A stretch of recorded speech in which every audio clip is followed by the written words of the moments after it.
Okay? Sayang yung panalangin ko naputol. Panibagong record. Okay. So, yun na nga, no? Basta maghanda-handa lang kayo. No? Mag-prepare, kailangan ho yan. Dahil yan ay pananggalang ng ating salita ng Diyos kapag memoryado, pananggaling natin yan, pananggalang. Okay. So, ang ating napag-aralan, pang-apat ngayon na Friday, ang una, tayo ay alipin ng kasalanan. Pangalawang Friday, hindi na tayo alipin dahil pinalaya na tayo ni Jesus, Jesu Cristo. Pangatlo, nung isang araw, hindi Friday, malaya na tayo na huwag nating aabusuhin yung kalayaan. No? Yung kalayaan na ibinigay sa atin, huwag nating abusuhin. Kung malaya, sige na lang, gawa na lang ng gawa.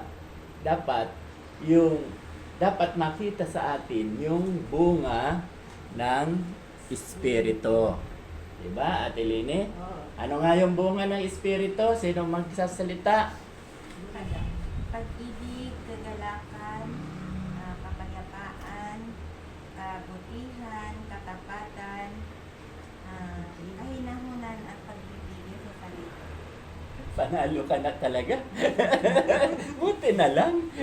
Buti na lang, hindi ngayon. Ha? Madali ka na lang. Lalaban.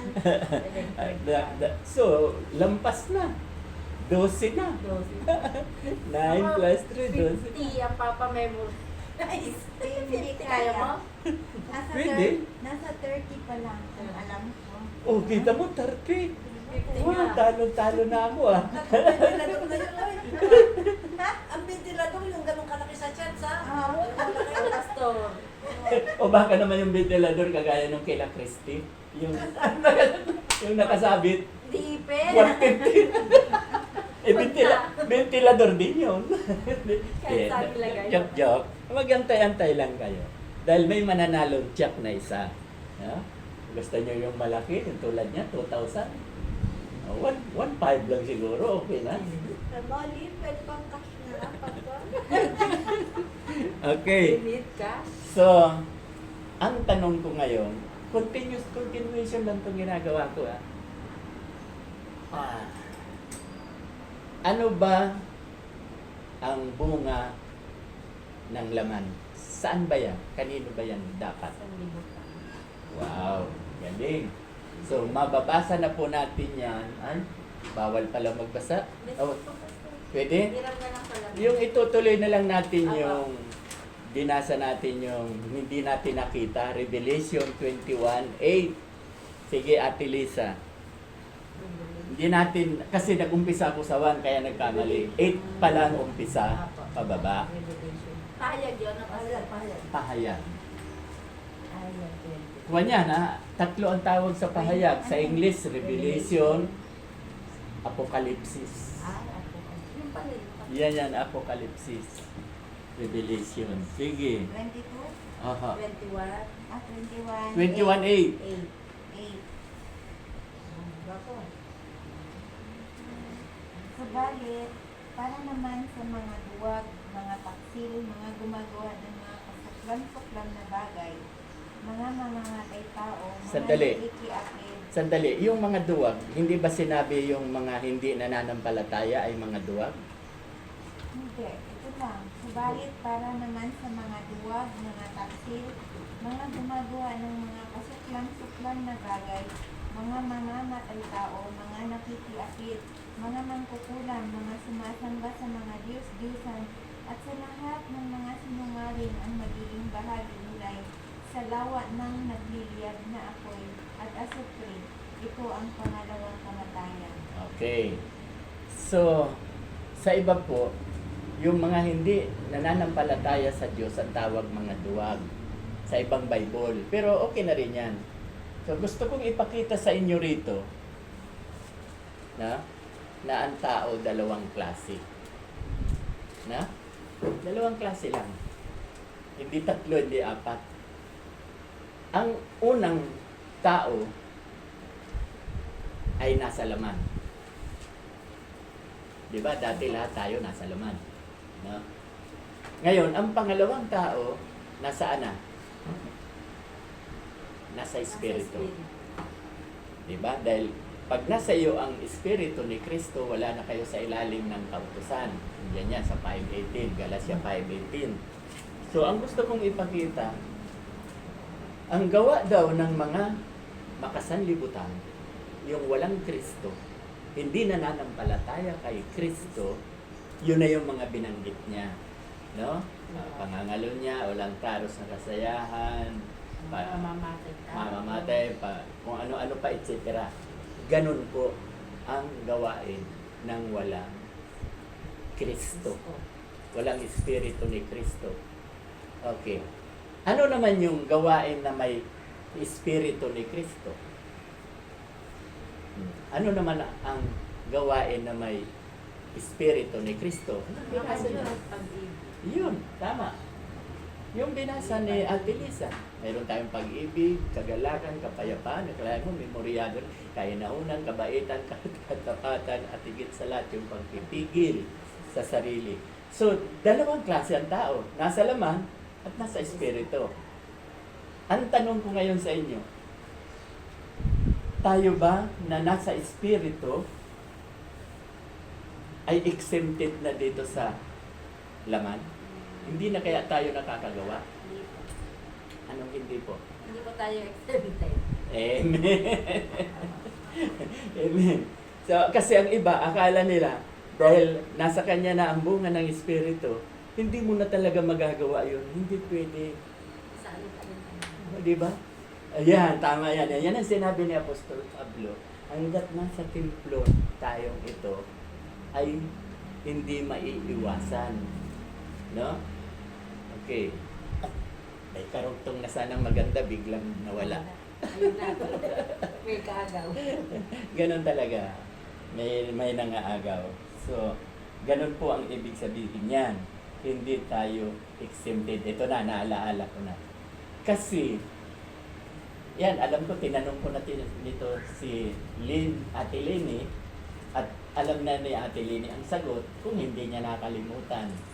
Diba, Ate Leni, sinabi ko, itong mga taong nasa laman ay hindi na yan nagkakasala. Alam mo yung pastor. O, narinig mo na rin yan. Bakit? Paki-explain. Bakit hindi na sila nagkakasala? Kasi po, condemn na sila. Amen. Kahit anong gawin nila sa impyerno, ang tungo nila. Kaya no need. I-credit man ang i-credit sa kanila yung bunga ng laman, baliwala impyerno. Pero, kung sila ay nabago, nakakilala, kinilala nilang makasalanan sila, tulad natin, kinilala kong makasalanan ako, nagsisi ako, pinagsisihan ko, humingi ako ng tawad, at higit sa lahat, tinanggap ko siya bilang Panginoon, tagapagligtas. Naahon ako, naalis ako sa kamatayan. Kaya ang nangyayari, tingnan nyo, tayo na tuloy ang nagkakasala. Di ba sinabi ni Ate Nene?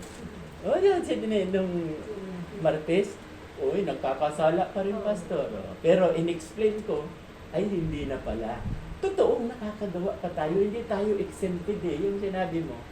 Nakakagawa pa tayo. Kaya lang, di ba sinabi ko na naman, mapahalag na naman tayo. May mediator. May umaako ng kasalanan natin. Ganun niya tayo kamahal. Dahil alam ni Lord na hindi natin may iwasan yan. O kaya, pag hindi naiwasan mo, halimbawa, sinabi ko rin ito kay Ate Lini, hindi na talaga nagkakasala si Ate Lini. Ha? Pag example lang. O ako, hindi na kaya ako nagkakasala. Impyerno lalo ako. Nakuha niyo ba? Bakit ako may impyerno na hindi na nga ako nagkakasala?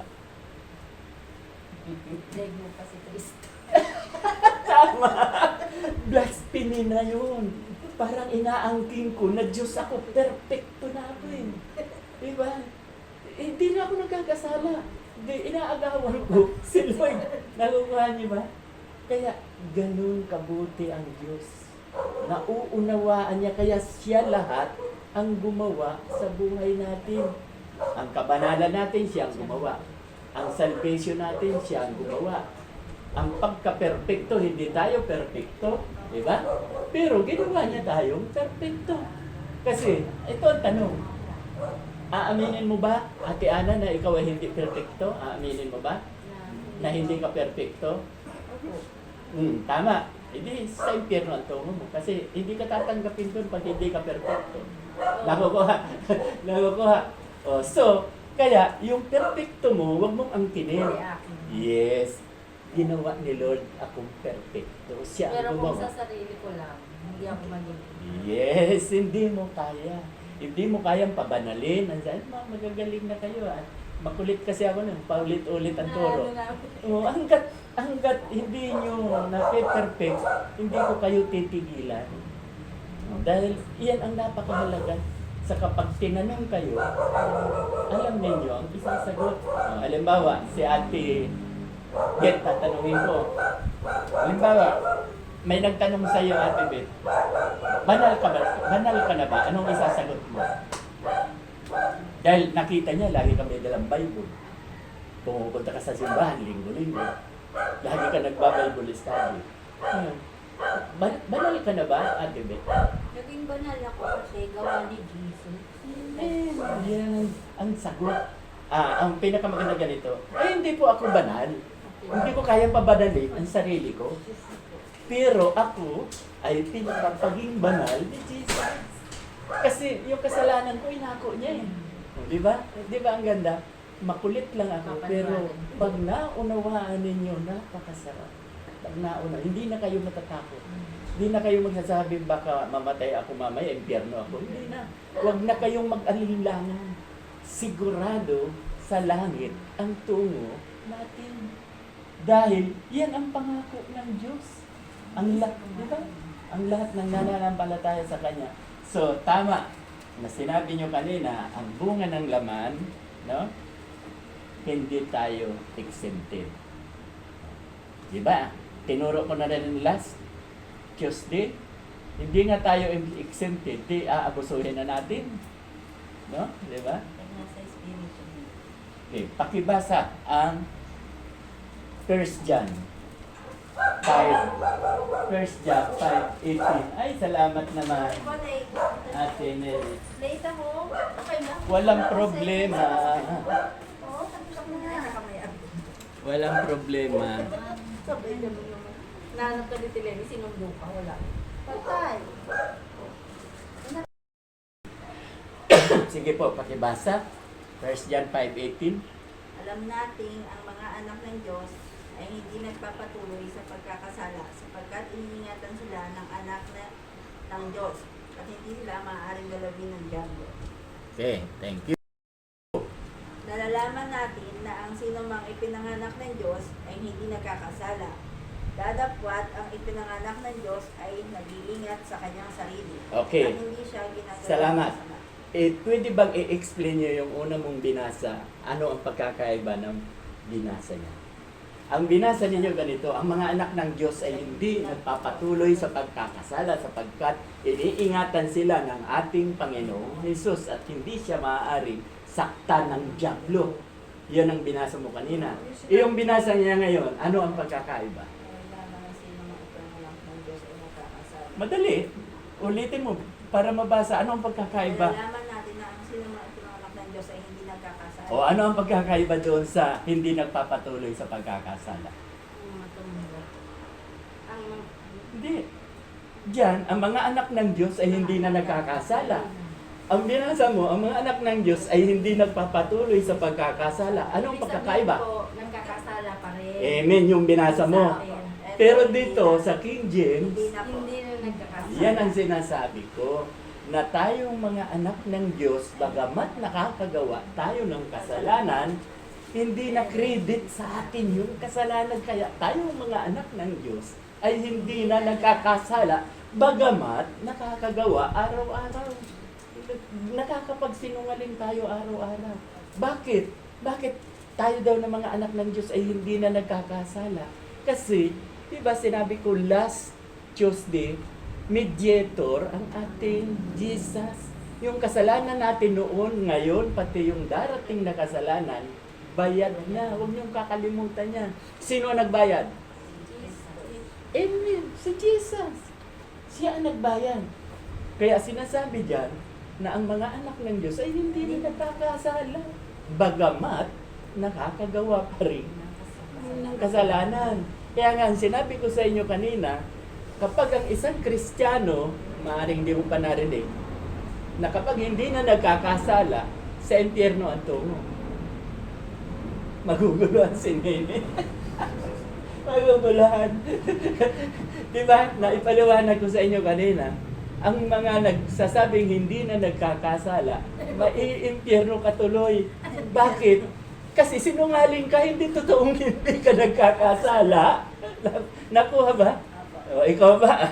At Nene, di ba sinabi mo sa akin last Tuesday? Tinanong kita? O, di ba? Sagot mo. Buti tinatandaan mo. Pero anong sabi ko? Bayan daw. May nagbayad. Bagamat nakakagawa tayo ng kasalanan, may nagbayad. Alam nyo bang itong itinuturo ko sa inyo? Higher na po ito. Yung mga walang Holy Spirit, hindi ito maunawaan. Kasi, di ba, sino ba sa atin dito ang walang Holy Spirit pa? Pakitaas ang kamay. Good. Sa madaling salita, lahat tayo may Holy Spirit. Ang Holy Spirit po ang nagpapaunawa nito sa atin. Siya, trabaho yan ng Holy Spirit. Kaya, ang dali niyong natutunan. No? Di ba ang ganda? Sa mabuting balita, sa bagong salin, hindi nagpapatuloy. Sa madaling salita, nagkasala pa rin. Pagdating sa King James, hindi na talaga nagkakasala. Oh, di ba? Ang laki ng pagkaiba. Pero ito ang tama. King James. Dahil, bakit? Bakit? Kasi inaako nga ni Kristo, Hindi na sa ating credit. hindi na sa ating credit. No? Diba, Ate Beth? Diba napakaganda na mayroong assurance, sigurado na bawian tayo ng buhay sa langit ang tungo natin. Pero hindi pa ngayon. Yan ang lagi kong sinasabi. Diba, Ate Lene? 100 ikaw, Ate Nene, ilang taon ang gusto mo? Prangka po. Kung ano po ang ibigay niya. Talaga? Pero mas gusto ko po yung matagal pa. Ilan? Alam mo, Nene, 120 ka mo. Ayoko po naman nun. Sobrang hirap naman nun. May learning. Lupa. Sobrang hirap naman nun. Ano yung papahirap na so, ganito po yan natin, Nene, dahil inuulit ko lang dahil bago ka. No? Pangatlo mo pa lang itong Bible study, no? Okay. Ang Bible po kasi talaga, no? O di, yung tinuturo ko muna. Ang itinuturo ko tatlo lang. 'Di ba? Ano yung tatlo? Sino nakakaalam sa inyo? Pakisabi nga, tatlo lang yan, ha? Baka nakalimutan nyo pa. Magagalit ako. Kaligtasan. Yes. Yung pag namatay tayo, siguradong sa langit ang tungo natin. Salvation ang una kong tinuturo. Di ba? Kasi napakahalaga eh. Pag pinatagal ko pa, halimbawa, ngayon, hindi ko itinuro sa'yo, kuwan lang ha, kinabukasan namatay ka, di, sayang naman, yung nakadalawang attend ka na, di ba? Sayang naman, kaya ngayon, ituturo ko na yung may assurance, sigurado. No? Pangalawa, anong tinuturo ko? Mga tinuturuan ko, gising. Tatlo lang yan eh. Pangalawa, hahaba ang buhay. Oh, pero, tama si Ate Nene. No? Ayaw ko naman ng 120. Di ba kami ni Ate Lene, ayaw din namin dahil amoy lupa na kami. Ang gusto namin ni Ate Lene, 101. O, ikaw naman. Ikaw naman.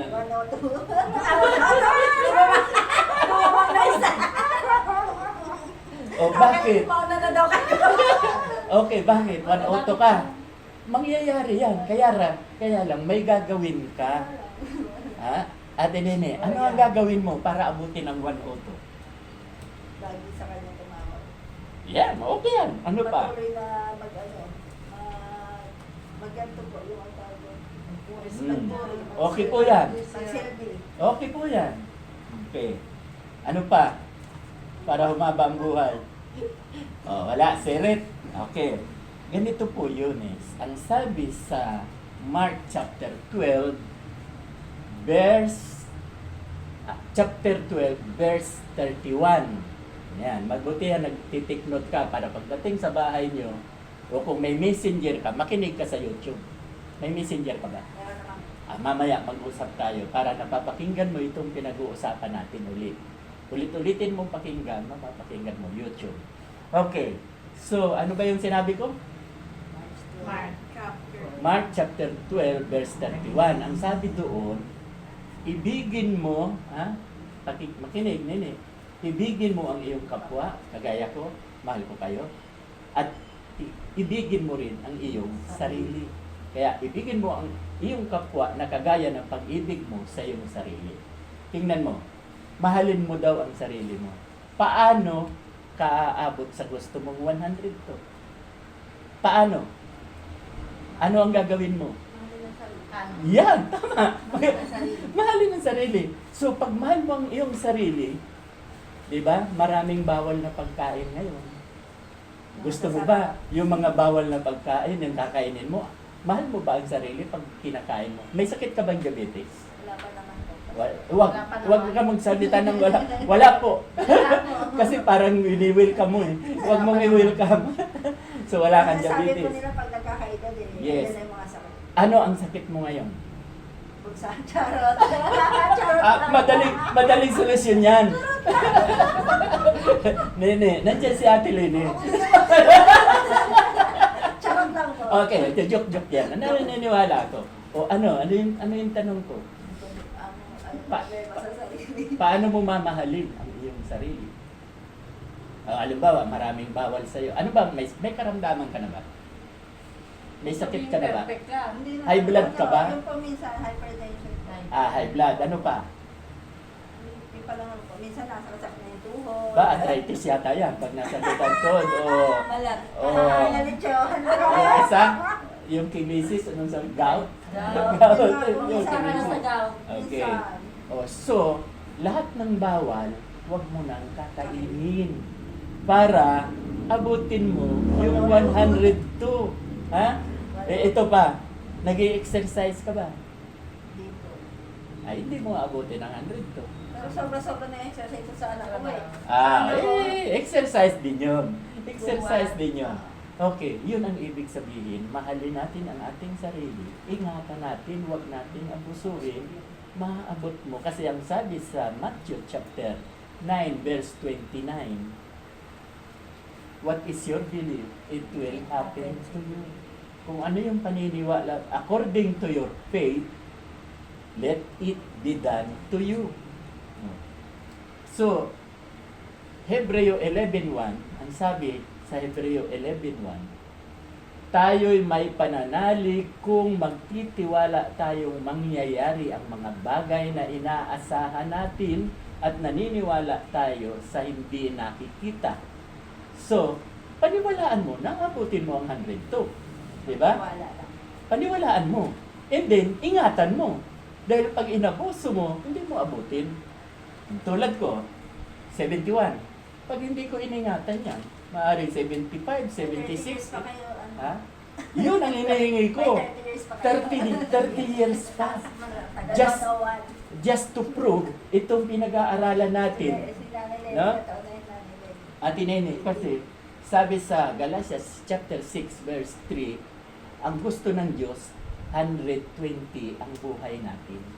Hindi nalalampas. Kaya sa church namin, kung ay nagkasama ka naman eh. Bawal mamatay. ingatan nyo talaga ang sarili. Bawal talaga mamatay. Dahil di ba malungkot? O, yung, na lang ako yun. o di ba nasabi ko na kay Ate Beth, si kay Ate Ana, nang mamatay si di malungkot din ako. Kuwela din yun eh. Magandang kausap din yun eh. Hindi natupad yung 101 niya. Eh, hindi naman kasi sa atin eh. Kung sa atin siya, iingatan talaga siya. Hindi nag-init si Daniel. Hmm? Bakit hindi po siya nagpaingat? Bawal sa kanyang pinaka niya. Si Edi Peregrino. Okay. So, medyo nalipat dyan yung ating topic dahil ang gusto kong malaman ni Ate Nene ay yung tatlo kong tinuturo. Una, salvation. Pangalawa, hahaba ang buhay. Pangatlo, ano yung tinuturo ko? Pagpapala. Pagpapala. Wow, ang galing. Ate Nini, napakinggan mo ba? Opo, pagpapalain. Hmm? Dahil na- Basahin nyo sa Ano po? Deuteronomio chapter 30, verse 19. Sige, maghanap pa yung iba. Okay. Sa Tagalog, pag sumakita ninyong hanapin ang kaharian ng Diyos, no? At ang kanyang kaluwalhatian at lahat ng inyong pangangailangan ay ibibigay niya. Pareho din yan. Di ba? Yung sa huli mong binasa. Okay. Oh. So, anong problema ngayon, Nene?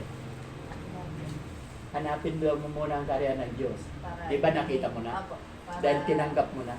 Opo. Oh. Para Pag, mabigay ang ano. yes. Lahat ng- At lahat ng pangangailangan mo sa loob ng inyong Provide niya. i-provide niya. Amen. Pero, hindi ganun kadali. Opo. Talagang, ako 10 taon bago ko inani ang kasaganaan. Kaya lang, baka sabihin mo, ayaw ko na, 10 taon, ang tagal-tagal. Wala kang tiyaga. Opo. Oh, di ba? Talagang step by step. Step by step. O, sino nakakita ng Deuteronomy? Chapter 30, verse 19 and 20. Verse 19. 19:30. Exodo, maghanap pa kayo. Exodo chapter 20, verse 6. Yun po ba yung saksi ko ang langit? Hmm. Saksi ko ang langit at ang lupa na ngayon inilahad ko sa inyo ang buhay o kamatayan. Hmm. At ang pagpapala o sumpa, kaya pinili ninyo ang buhay para kayo at ang inyong lahi ay mabuhay ng matagal. Kanina, yan ang sinabi. Sa 20, ano ang sabi? Ibigin ninyo si Yahweh, Hmm. sundin siya at manatiling tapat sa Kanya, upang kayo at ang inyong saling lahi ay mabuhay ng matagal sa lupaing ipinangako niya. Hmm. Sa sinuno ninyong sina Abraham, Isaac at Jacob. Okay, oh. Kita nyo, ahaba talaga ang buhay. Pag pinili mo ang buhay. Pag pinili mo ang kamatayan, yung walang Kristo, madadali ang buhay. So, yung blessing, mababasa yun sa Exodo chapter 20, verse 6. Exodo chapter 20.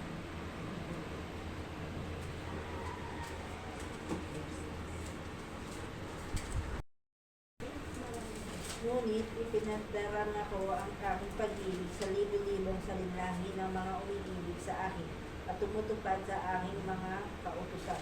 Okay. So, up to 1,000 generation pagpapalain ka pag minahal mo si Lord.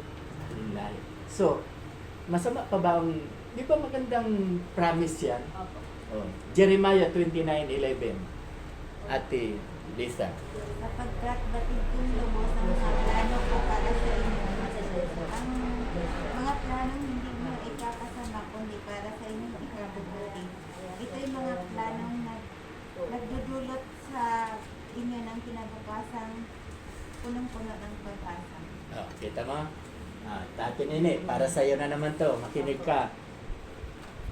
Sabi sa English, for I know the plans I have for you, plans to prosper you and not to harm you. Plans to give you hope and a future. Sa Tagalog, ano ba Tagalog niyan? Sapagkat Ang plano ng Diyos sa atin ay tayo ay pasaganain, prosperous. Yan ang plano niya. Kaya pag nasa Kanya ka, pagpapalain ka talaga. Balang araw, katulad ka na ni Ate Lini na nagpapautang. Sabi na naman Ate Lini. Ako na naman ang nakita. Hindi na kaya. Hindi, ang ibig ko sabihin, si Nene, dahil pinagpapala na, pwede na rin siya magpautang. Tumulong Diba? sa kapwa na. Pwede na rin. Nakakatulong ka sa Ako may nagpunta rito, may utang pa, may uutang daw. Sabi ko, kapatid na ako ng butigan. Lagi ako nasa butigan. Okay. So, nabasa na ba lahat? Okay. Diyos yun. So, dito ipinakikita, marami pa pero hindi ko na itutuloy-tuloy, Apo. na mananagana ka talaga hanggang kaapu-apuan. Di ba sinabi? Sabi natin. Papala. Ha? Papala. Papapalain. Basta mahalin daw ang Diyos. Pag hindi mo mahal ang Diyos, hindi ka pagpapalain. Oh. Example, Ate Nene, paano mo mamahalin si Lord? Paano mo maipapakita na mahal mo siya? Yun po yung sa isang linggo man lang po mabigyan siya ng oras po. Tapos yung bago matulog, tatawag pa rin at bago pagising. Patulog, igising, panalangin, devotion, mayroon pa yan. At ito, Bible study, aatin ka. Dahil dito sa pag-atin-atin, matututunan nyo lahat-lahat yan. Tiyaga lang. Imagine. Sasabuhay mo siya. Imagine, 1 taon na kami mahigit ni Ate Lenny na nag-aaral. So, at least, nakikita ko naman ang bunga. Nakikita ko na may pagbabago. Pati, lalo na tong kay Lisa, ang ganda ng patutuon niya nung last Tuesday, nagpapala siya unti-unti sa negosyo niya. Diba? O, yun ang nagkatibayan na nagpapalayan ka. Kaya, yun lang ang itinuturo ko. Salvation, hahaba ang buhay, pagpapalain ka. May masama ba doon sa itinuturo ko? May tatanggihan ba kayo sa itinuturo ko? Wala, dahil lang ganda eh. Pabor lahat sa atin eh. Diba? Meron kami kapagpapalain kami. Yung Oh. Isa lang naman yan eh. Yung tatlong yan, dahil lahat lang. Itong tatlo, dahil lang yan sa isa. Si Jesus lang. Dahil kay Kristo, save ka. Dahil kay Kristo, hahaba ang buhay mo. Dahil kay Kristo, pagpapalain ka. Diba, napakasarap. Pasensya na, hindi tayo nagtuloy doon sa babasahin kong the whole chapter of Galatians 3. Maganda rin yun. Sa susunod na, marami pa naman tayo pagtatagpo. Ano yung ulit kayo? Hmm? Ano yung ulit kayo? Si Kuya Jeff, ang sa Merkulis. Siya. Ay, iba na po. Palit-palit. Minsan ako, minsan siya. Depende. Sa school. Oo, pare-pareho po yan. Siya ang magturo. Iba namang sistema yon, ibang style. Kwela yon. Tatawa kayo ng tatawa. Hindi kayo patutulugin. Makwela siya, masaya siyang magturo. Pero, Biblia din ang itinuturo. No? Kaya, huwag tayong mamimili kung sino ang magtuturo. Yan ang tatandaan po natin. As long na salita ng Diyos ang itinuturo, tanggapin po natin. Tanggapin po natin. O, mayroon ba sa inyong may tanong sa napag-aralan natin? Tulad nung Kibit, gustong-gusto ko yun na nagtanong siya last Tuesday. Wednesday, sorry. Tuesday ako ng Tuesday. Dati kasi Tuesday tayo. Last Wednesday. Ganun ang gusto ko. Ate Nene, ganun ang gusto ko, nagtatanong. May tanong pa po ako. Okay, good. Sige. Ano pong papel ni Joseph kay Maria? Ano ang papel? Kasi hindi naman po nag-asawa si Maria. Ano nag-asawa? Nag-asawa? Pinasal. Si Joseph po yun. Oo. Kasi ganito po yun eh. Nang magbuntis si Maria, hindi naman siya ginamit ng tao. Nakukuha po ba natin? Ang sabi sa Bible, kung may panahon pa tayo sa Matthew, mababasa natin, nilimliman siya ng Espiritu Santo. Pumasok sa tiyan at nabuntis. So, Virgin Mary. No? Virgin talaga siya. Pero, nung mabalitaan ni Joseph na buntis si Maria, nagbalak siya, mababasa nyo ha, kaya tina-challenge ko kayo na magbasa. Nagbalak siyang iwanan. Hiwalayan. Kasi, halimbawa, ikaw si Joseph, ako si Maria, ibuntis na ako sa ibang tao, pakakasalan mo pa ba ako? Hindi na, di ba? Ang balak ni Joseph, umalis na, lumayas. Pero ang Espiritu Santo, ang anghel, kinausap siya sa panaginip. Huwag mong iiwan si Maria. Hindi, nagising siya, hindi niya iniwan. At pakasalan. Kasi, pag hindi pinakasalan si Maria noong panahon na nagbuntis na dalaga, ano ang ginagawa? Anong penalty? Pinapatay. Pinapatay noon. Kaya, para huwag mapatay si Maria, pinakasalan ni Joseph. Kaya mag-asawa sila. Kaya lang, Nung ikinasal sila, buntis yan, walang nakakaalam, buntis siya siguro 1 buwan. Hindi niya sinipingan.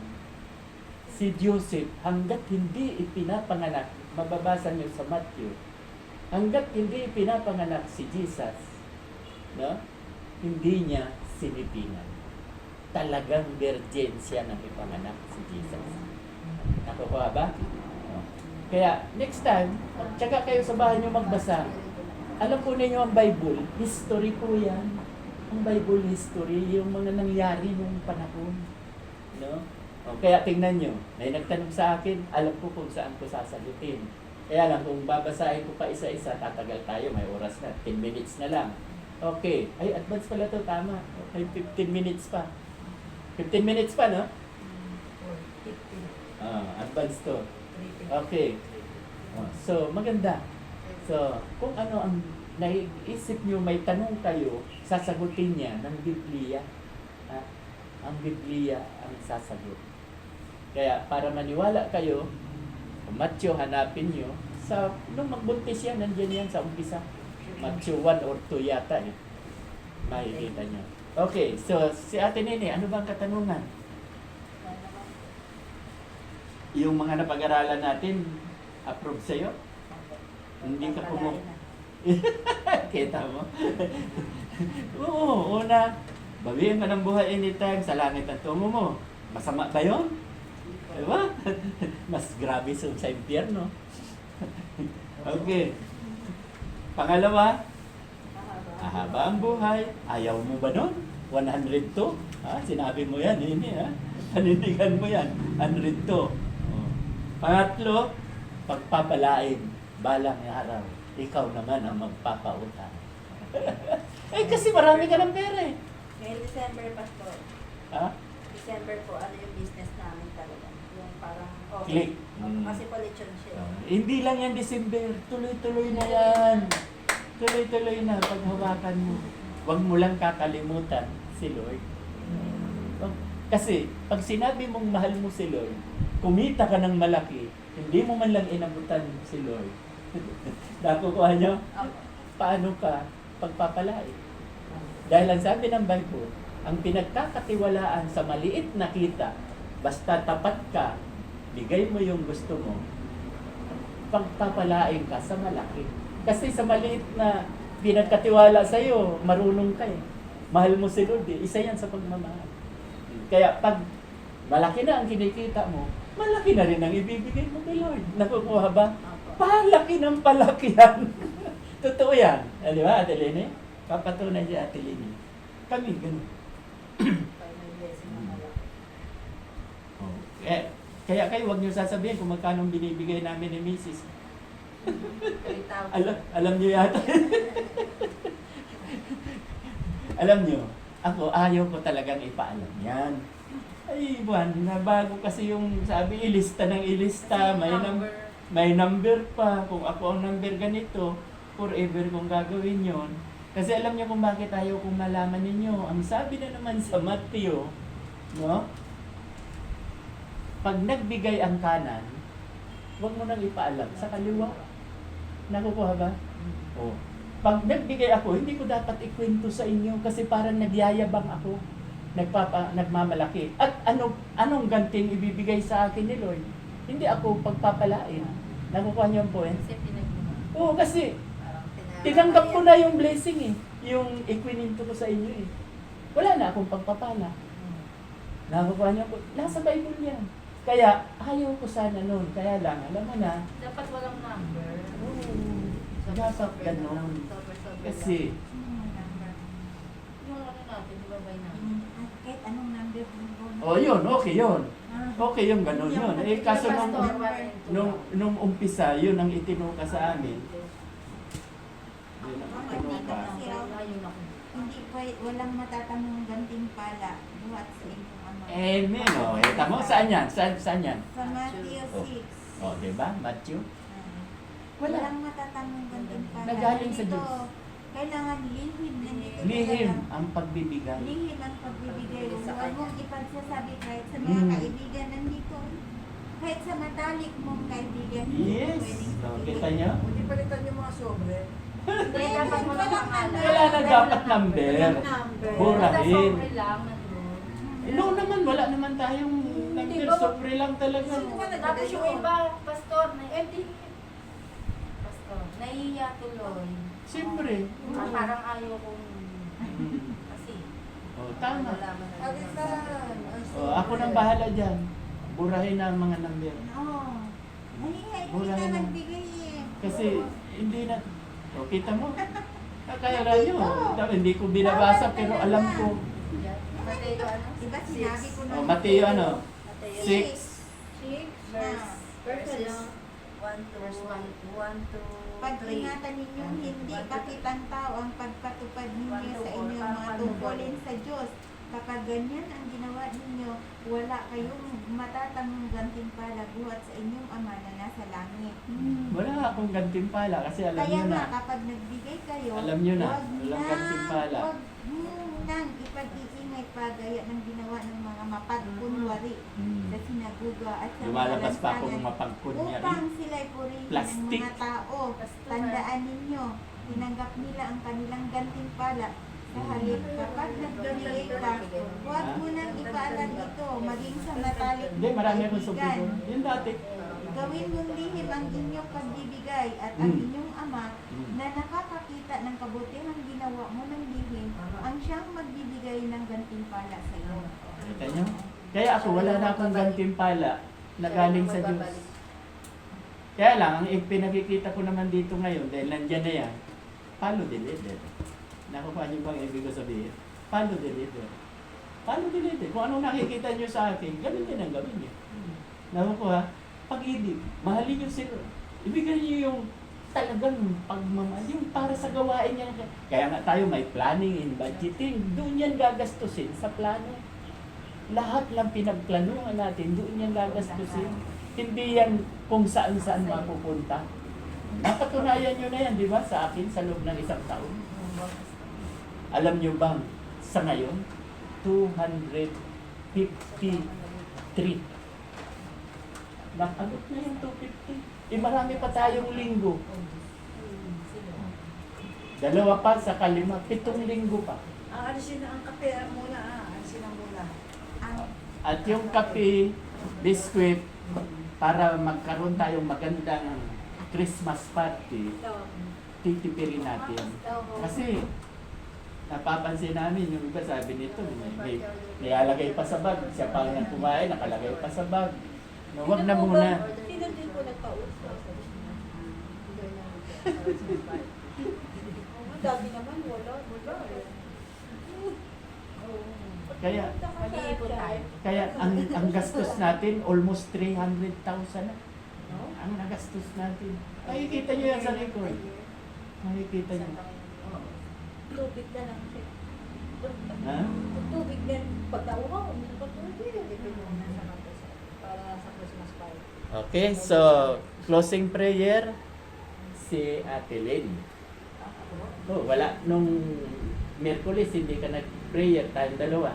Sila nung Miyerkules, tayong dalawa naman. Ako ang nag-opening. Sige po, dahil oras na. Tapos namin Bible study at alam ko po kung na tunay na ang aming narinig at natutunan ay nagrema sa bawat puso natin.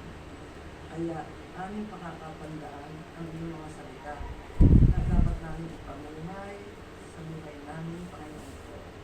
At dalangin ko, Panginoon ko, na ang aming mga prayer request, kahilingan, ano man yan, sakit o karamdaman, ay tinubon mo na, Panginoon ko, sa pangalan mo. Lord, alam ko na, sabi mo nga po, isa dalawang nagkakapit ko, nandiyan ang kasama namin. Nagmamasdan mo kami, kaya patuloy ang biyaya, pagpapala mo sa bawat isa sa amin. Maraming salamat po, Panginoon ko, sa iyong mga salita na kami unti-unti, maraming natutunan patungkol sa iyo. Kaya dapat lang po, Panginoon ko, na maging tapat kami sa bawat isa. Maraming salamat po sa buhay ng aming pastor na matyaga kaming tinuturuan sa mga kalooban mo, sa mga salita mo, Panginoon ko. At alam mo naman, Panginoon ko, na nagre-rema sa bawat puso namin. At ang lahat po kami ay nagpapasalamat sa pangalan mo. In the mighty name of Jesus, Amen. Amen. Amen. Okay, salamat sa inyong presensya.